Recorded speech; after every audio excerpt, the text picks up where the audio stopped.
Good afternoon guys. Yan ang lunch namin for today's videos ay gawa through the hands of Jeline. Yan. Basta marunong ka talaga magmasa-masahe. Tingnan mo naman. Nasa size talaga.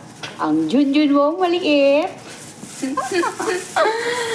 Ayan. Ayan, kompletong ricado yan guys. Alam niyo ba kung ano yan? Sheep meat. Karnerong karne. Tapos, gano'n ba? Hindi ko alam. Basta, karnero daw yan siya, guys. Pero in English, sheep meat.